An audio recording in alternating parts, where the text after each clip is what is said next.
Hey guys, coldbrew here. Welcome back to another raid video. Prism Crystals and the future raid Plarium officially respawns about events, about some bug fixes. Let's have a look at the latest raid digest that they've just posted. If you don't have access to Discord, then you won't be finding these updates, so I might as well make some videos for you guys out there and talk about it, give some feedback on what I think, on their thoughts on the future, and how the UDK events all have been progressing and how the community has been finding them. I feel that the community has been overly negative about the Prism Crystals so far.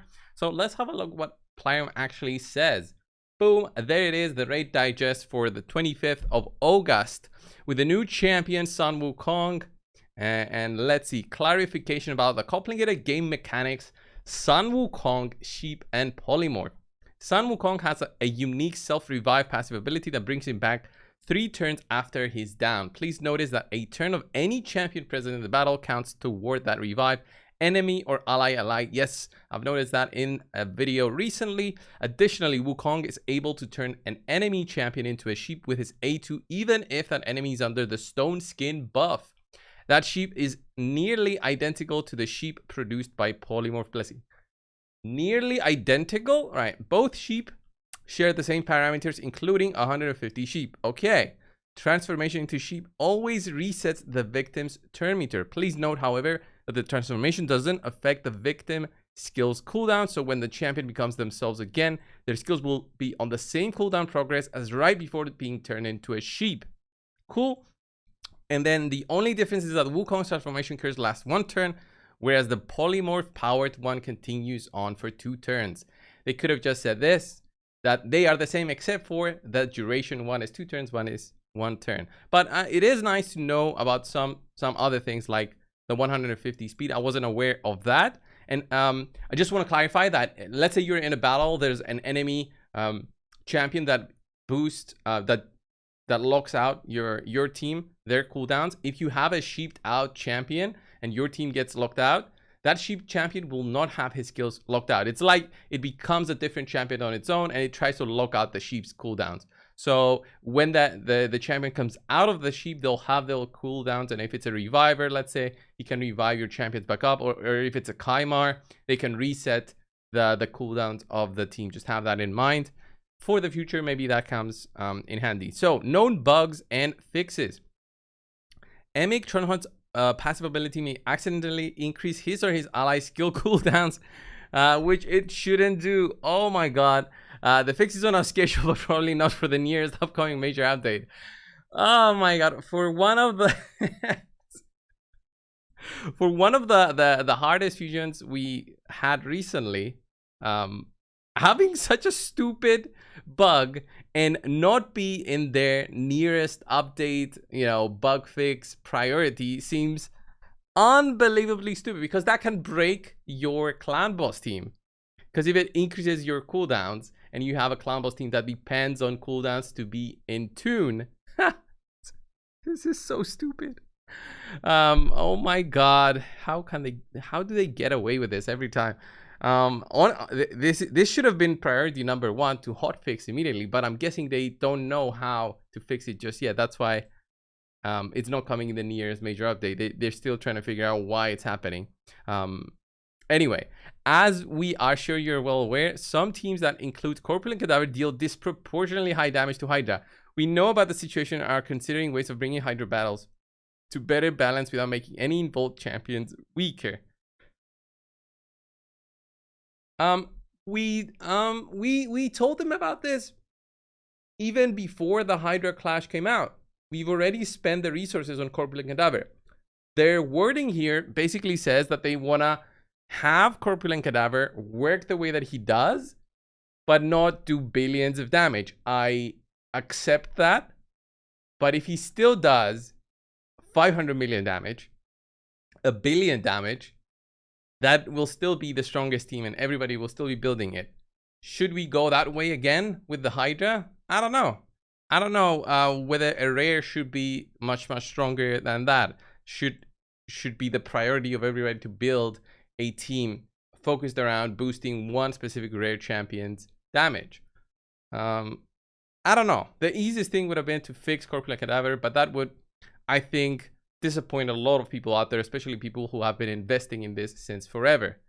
Anyway, I'm not sure what the fix would be that would be acceptable by everybody. But me personally, I think it's stupid that this exists. I would like to see it as a potential team that does maybe 400 million at most, which is still a lot, but you need very good champions, relatively good gear, and relatively good knowledge of the game also. So doing that amount of damage isn't out of the the ordinary, I would say. But doing billions, like if I show you guys just 1 second, if I just show you what is currently our, like, we do it in our own clan, but I mean, we have to if we want to go first. So look at this, a brutal team that did 9 billion damage. All right, 9 billion damage, and then you times that by how many points? 3 times on brutal, it becomes 27 billion. Basically, there's a huge now difference with the second team. All right, and we will be getting the number 1 spot. And in our last battle that we had against, I don't know how to even pronounce their name, Ipia or whatever. It's very, very weird name that they have.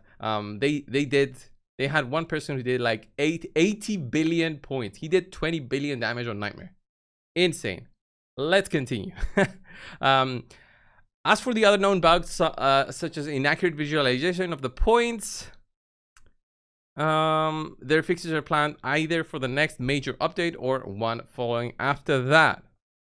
Cool. I don't care about this. As long as it's just visual, it's fine. If I still get my points, if I still do my damage, if it's a visual bug, as long as everybody knows it's just visual, it's totally fine. Let's see the most interesting part, which is this.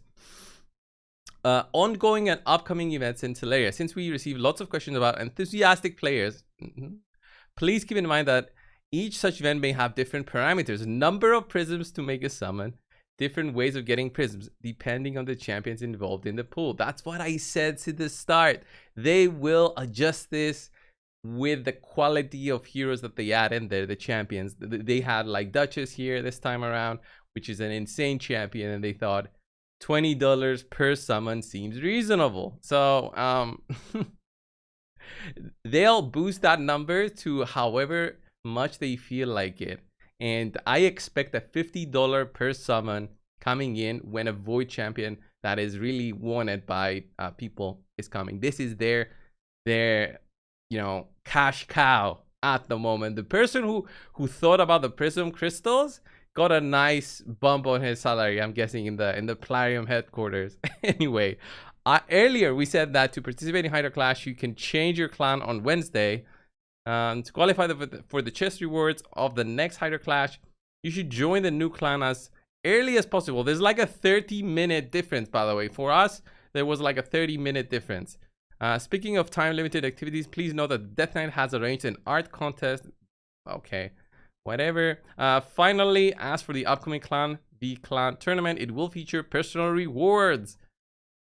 Was this it? Was this it?